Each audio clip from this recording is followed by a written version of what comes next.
Alright everyone, welcome back to another video.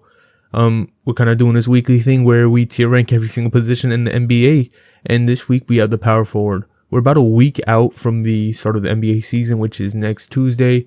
You're going to be seeing this Wednesday, so hopefully sometime maybe this week or next week I get the center one out. But today we're going to do power forwards.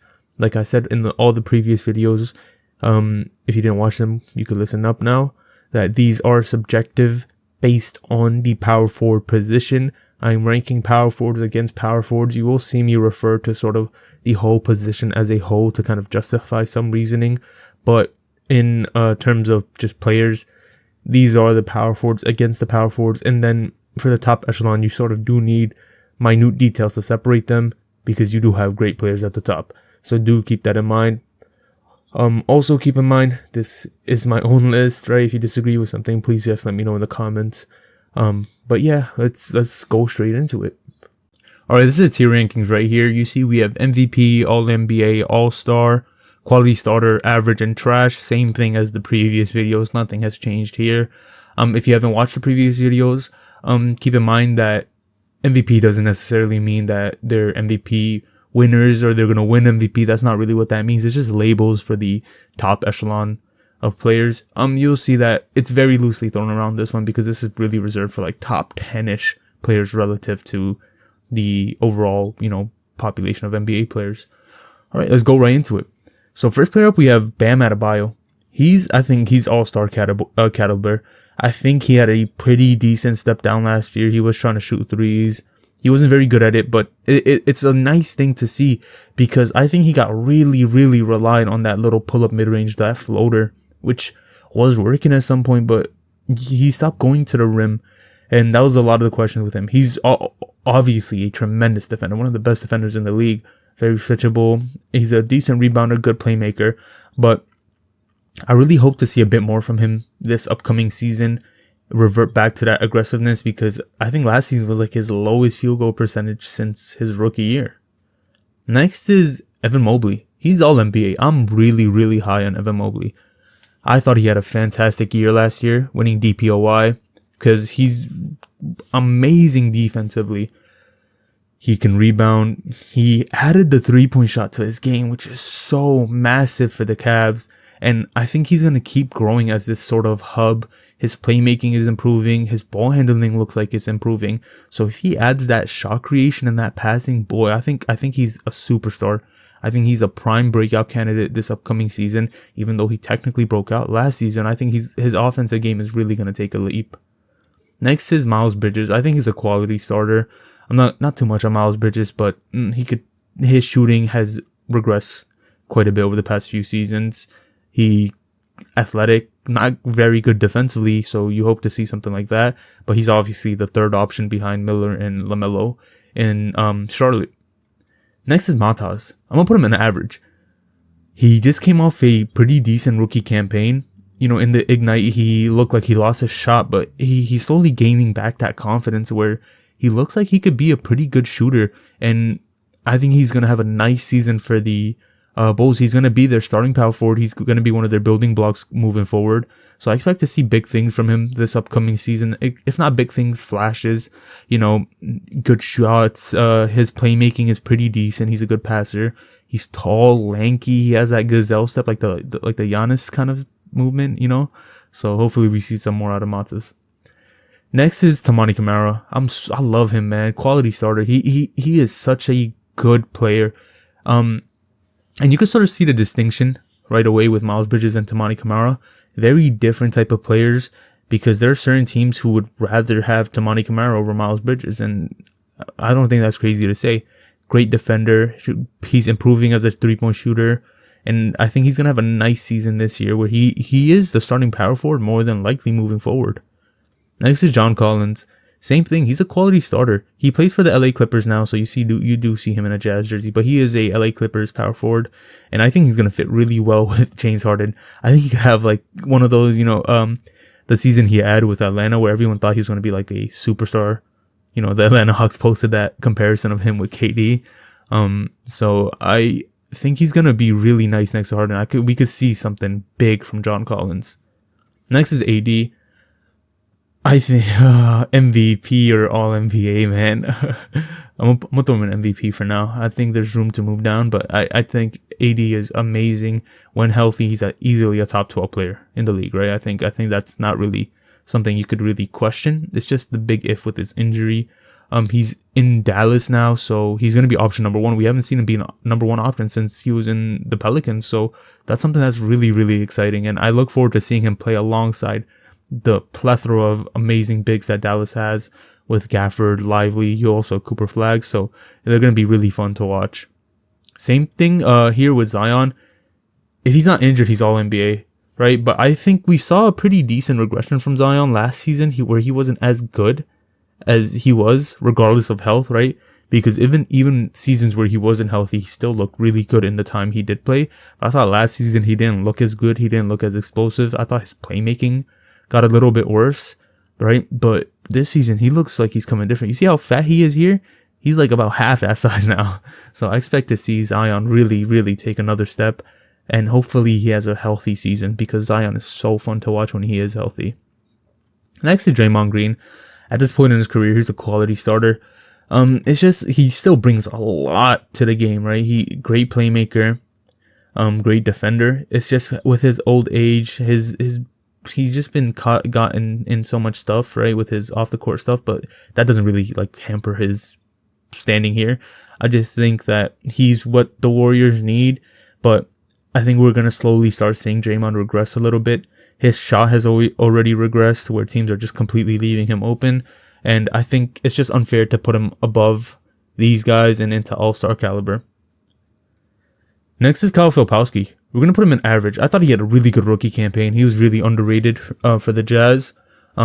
He is a good shooter, good post-up player, gets his own, good rebounder as well. He looks like he could be a building block potentially, but I don't know the long-term ramifications of him playing power forward because he is pretty slow-footed. He's not a great defender. So that's something that I look forward to seeing with the Jazz because he's going to get a lot of touches, hopefully. And I think he's pretty talented. Next is Giannis, MVP, man. I don't think I got to explain this. He's power forward 1. Me moving stuff around doesn't really matter, but he's the best power forward by far, right? And that's kind of why I don't know about having AD up here, but I think AD, it's fine, like having them too. But there is a gap here, right? I think Giannis is better. Next is Kelly Oubre. He's going in average. What Kelly Oubre does good, he does pretty good. He's a good shooter. He shoots a lot, but he's a good shooter. What he doesn't do well is he doesn't defend well and he doesn't pass the ball well. So you really can't put him more above average, more than that. So I think average is pretty fair. Next is Aaron Gordon. He's a quality starter, bro. He's such a perfect fit next to Jokic, right? Like he does everything that Jokic needs him to do. Catches lobs. He shoots the ball well when he needs to. He is clutch. He is really, really clutch. He shoots it well when he needs to. And he had a 40% shooting season last year, which I thought was fake, but in the playoffs, he was hitting that shit. So I'm a big fan of Aaron Gordon. He good defender as well. Chet Holmgren, all-star. Man, when he had that healthy rookie year, he was really, really good. He was pretty close to DPOY races. I think he's gonna be a perennial DPOY candidate. He might win one if Wemby wasn't alive, but I think he's easily all-star, stretch big, that also defends well. Ryan Dunn, I'm gonna put him in average. He's a great defender. His offensive game is just needs a bit of work, like if he could knock down that 3-point shot a lot more consistently than what he did, because he started off his rookie campaign shooting well, and then it just slowly started going down, trickling down. So I hope to see a nice jump in that.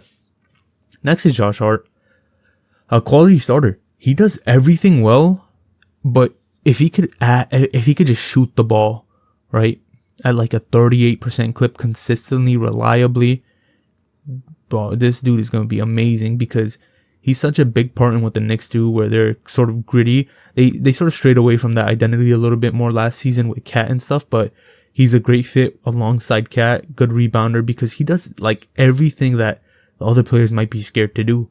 Because OG and Mikal aren't really diving for loose balls, but Hart is doing that. He's a great player. Next is Barry Smith. I really can't put him more than above average because I do think he's a good defender, but I think we still need to see a bit more from him. I think all the guys in quality starter are better than Bari. That's not saying he's bad, but I just think we need to see a bit more from him where he's more consistent with the shot, because he did have some injury riddled season.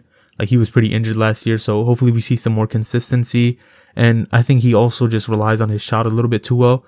And, you know, with his shot not being too hitting, like, he's not hitting his shot like consistently. I don't think that's a really good recipe for success. So I hope to see a bit more consistency from him. Next is Chris Boucher.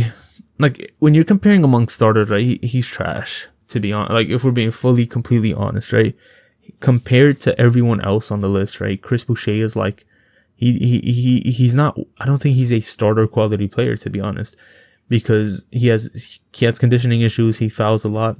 Like, yeah, he could give you the block, he could give you some blocks, he could give you some 3-point shooting, but he's not consistent whatsoever. He's very hit or miss, and I'm not really certain who else is going to be Boston starting power forward, because this seems like a dead season.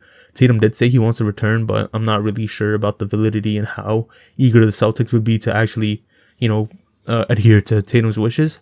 I think it's going to be a tanking season. I think Boucher is going to be one of the tank commanders for that team. Next is Jaren Jackson Jr. All NBA. I think he's pretty much on a similar level of Emo. His offensive game has taken such a big leap where he's actually self-creating. He's knocking down shots, step back threes, all that stuff. I think his playmaking does need to get better, and he's always been a good defender. Now it's just about his injury concerns. If he can play 65 plus games or so, and I think he's going to be a great, you know, player this season. I have these still on my fantasy team, so I really do look forward to watching him play. Jalen Johnson is all-star caliber. I'm so high on Jalen Johnson. And if he didn't have that season-ending injury last year, he would have been an all-star. I'm telling you, if he has no injuries this year, hopefully he has no injuries, because he's such a good player, he's going to be an all-star. He's a walking 20, 10, and 5, right? His shooting needs to be a bit more consistent, but everything else he does at a pretty high level. He's a great short roll passer, great lob threat, good defender, which he's switchable. He's perfect next to Trae Young. He's like Aaron Gordon on steroids, right? Because one thing he does better than I think everyone over here is he's a really good short roll passer. And he might be one of the better playmaking power forwards you'll see on the list. Next is Keegan Murray. In good faith, I have to put him in average, because if this was his rookie year, he'd be in quality starter.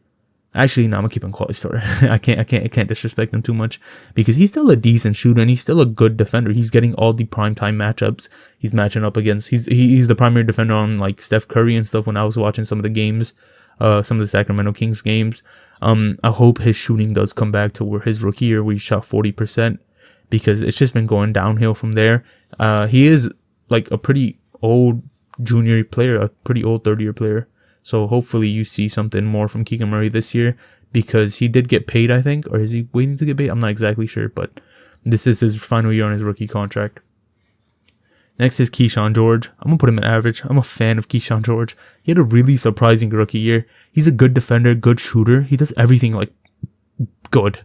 Like he's nice. I don't know if he's going to be the starting power forward, which is what I was really struggling with the Wizards, because there are indications that it could be just Chris Middleton, or it could just be, you know, someone else starting. But I think he has a pretty good shot of starting, because he did start for them last year at power forward, small forward. Like he played every position you need. Noah Clowney, trash, bro. Like when I look at the Jazz's, or when I look at the Brooklyn Nets draft, this is like sort of the thing that makes me question the front office there, because you drafted like 5 guards when you don't have very many good wings. Like, you do have Michael Porter Jr., who's at the small forward position where I had him. MPJ could play power forward, right? But I'm just sort of projecting linear to what the positions were last season. But if Clowney's your starter, then that's not very good, man, because Clowney is not good. Like his offensive game is not there just yet. His defense has shown flashes, but there's still a lot more you need from him to show that he's a NBA quality player or NBA player. And I hope he proves me wrong. He does just that. But right now, he is not a very good starting power forward. Next is Julius Randle. He's an all-star. I know everyone's gonna be like, oh, but no, Julius Randle is an all-star caliber player. Because when he was on the Nets, when he was on the Knicks, right, my Knicks, he had those really, really good years. And everyone was like, oh, he's a playoff dropper. But I feel like last year, he really did show that it was just New York for him, probably. I think he benefits from, being out of the light and the scrutiny of the New York media with the Wolves, where he could sort of play his game, play off, and I think he's gonna excel as a second option, really. I do think the Timberwolves need a bit more. I think he just needs to take not necessarily another leap, just be more consistent, be more of help to Ant, because his shooting has regressed, so hopefully that shooting does come back a little bit for the Timberwolves, so he could really, really help space the floor out. Next is Rui. I'm having an average. Rui's not bad. Rui's not great. Not a great 3-point shooter. He's a good midi shooter. But he takes too many of those dumbass mid-rangers. Like, why would I have Rui Hachimura take a mid-range shot when Luka Doncic or LeBron James could get that same exact shot anytime during the game, right? He's not a great defender. He's not a good playmaker. A solid rebounder, but you have to make do. The Lakers just have to make do. If DFS was here, he'd be in quality starter, but unfortunately DFS is not on the Lakers anymore. Next we have Paulo Banchero. I'm gonna have him an All-NBA. He is so good, and I think with Desmond Bane, him being healthy, I think he's gonna have a phenomenal season. He already had a pretty good season last year. He averaged, I think, something like 25, 7, and like 5. Or something like that. So I think, but he did have efficiency struggles and turnover struggles. But with the increased spacing and the full recovery from injury, because it was a pretty bad injury, it was like an oblique tear, which takes quite a long time to recover from. I think he's gonna be really, really good this season. Out of these three, he probably is the best one, to be honest. Maybe FM Mobley's better, but I definitely think Paulo has the most polished offensive game, and he's the most offense, like he's the most, like, how do I say this? He's an offensive engine, whereas the other two are like supporting players. I think Evan Mobley's gonna take that step though. Keep that in mind. But I think Paulo is really, really good. Next is Scotty Barnes. He's all-star caliber. He's good. He's really good. He had that. I think he had an injury last season, and the Raptors were like trying to tank or something. But the season prior, he was really good.